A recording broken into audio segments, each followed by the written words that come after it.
স্বরাষ্ট্র উপদেষ্টা বললেন, সীমান্তে পিঠ দেখাবেন না, অর্পিত দায়িত্ব পালন করুন। বাংলা ট্রিবিউনে এই রিপোর্টটি এসছে। খেয়াল করেন, এর আগে যিনি ছিলেন স্বরাষ্ট্র উপদেষ্টা ব্রিগেডিয়ার সাখাওয়াত, তিনিও কিন্তু একই কথা বলেছেন যে সীমান্তে পিঠ দেখাবেন না, আর শুধুমাত্র ওই লাশ গ্রহণের জন্য পতাকা বৈঠক করবেন না। বার্তা খুব পরিষ্কার, অর্থাৎ স্বাধীন জাতি হিসাবে আত্মমর্যাদা অধিকার নিয়ে সবাই যাতে কাজ করে, সীমান্তে যাতে সীমান্তরক্ষীরা দায়িত্ব পালন করে, সেই মেসেজটাই দেওয়া হলো। এর আগে 15 বছরে শেখ হাসিনা সরকারের সময় প্রায় প্রতিদিনই সীমান্তে হত্যা একেবারে নিয়মিত ব্যাপার ছিল, এবং বাংলাদেশ সেই ব্যাপারে কখনোই গুরুত্ব দিত না, শুধুমাত্র লাশটি গ্রহণ করার জন্য একটা পতাকা বৈঠক করতো স্থানীয় পর্যায়ে। কিন্তু এবার নিশ্চয়ই আপনারা খেয়াল করেছেন যে স্বর্ণা দাসের মৃত্যুর ঘটনা, সেই লালমনিরহাটের, তো সেখানে পররাষ্ট্র মন্ত্রণালয় কড়া প্রতিবাদ দিয়েছে এবং বলেছে যে যারা জড়িত তাদেরকে শাস্তির ব্যবস্থা করতে হবে। বহু বছর আগে ফেলানির হত্যাকাণ্ড বেশ সাড়া জাগিয়েছিল দুই দেশের সম্পর্কে, এবং আন্তর্জাতিক অঙ্গনেও এটি প্রতিক্রিয়া হয়েছিল।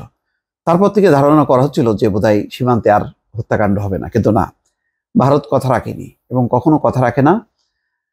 তারা আওয়ামী লীগ সরকারের সময় মাঝে মধ্যে এই প্রসঙ্গটা উত্থাপিত হলেও, যখন নাকি দুই দেশের সীমান্তরক্ষী বাহিনীর সম্মেলন হতো, তখন সরকার আহ্বান জানাতো যে সীমান্তে যাতে মৃত্যুর সংখ্যা কমিয়ে আনা হয়, কিন্তু সেটা তারা পালন করেনি।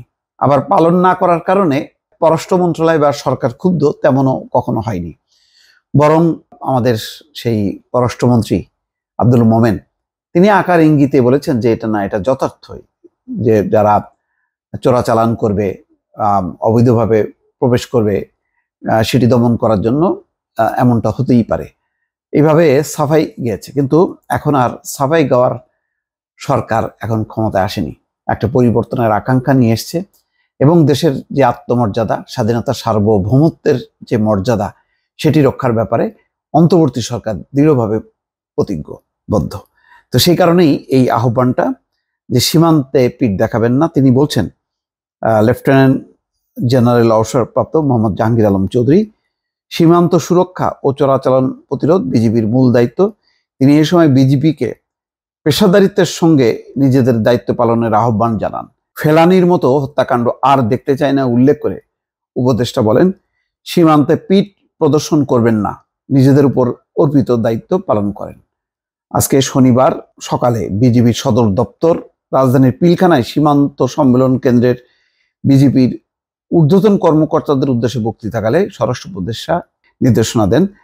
তিনি বলছেন যে দুর্নীতিকে কোনো অবস্থায় সহ্য করা হবে না, যারা ঘুষ দুর্নীতির সঙ্গে জড়িত তাদের বিরুদ্ধে কঠোর শাস্তিমূলক ব্যবস্থা গ্রহণ করা হবে, প্রয়োজনে তাদেরকে চাকরিচ্যুত করা হবে। তিনি বলেন বিজিবিকে আইন অনুযায়ী কাজ করতে হবে। এটা ভালো যে একটা মানে এই কথাগুলো বহুকাল শোনা যায়নি, যে সীমান্তে পিঠ দেখাবেন না, সেটা প্রথম শোনা গেল ব্রিগেডিয়ার অবসরপ্রাপ্ত সাখাওয়াতের মুখ থেকে। আর দ্বিতীয় তার উত্তরসূরি যে জাহাঙ্গীর আলম চৌধুরী, তিনিও কিন্তু একই কথা বললেন। তার মানে হচ্ছে অন্তর্বর্তী সরকারেরই এটি বার্তা যে কোনো অবস্থায় নিজেদের আত্মমর্যাদাটা প্রতিবেশী কোনো বড় শক্তির কাছে বিক্রি করা যাবে না। ফলে ভারতকে এটা একটা বড় ধরনের মেসেজ, এবং ভারত যখন বাংলাদেশের পরিস্থিতির উপর নজর রাখার জন্য তার প্রতিরক্ষা মন্ত্রী রাজনাথ সিং বলছেন তার সেনাবাহিনীকে, ঠিক সেই সময় সীমান্তে পিঠ না দেখানোর জন্য জাহাঙ্গীর আলম চৌধুরীর এই বক্তব্যটা নিঃসন্দেহে গুরুত্বপূর্ণ। দর্শক ভালো থাকবেন, আল্লাহ হাফেজ।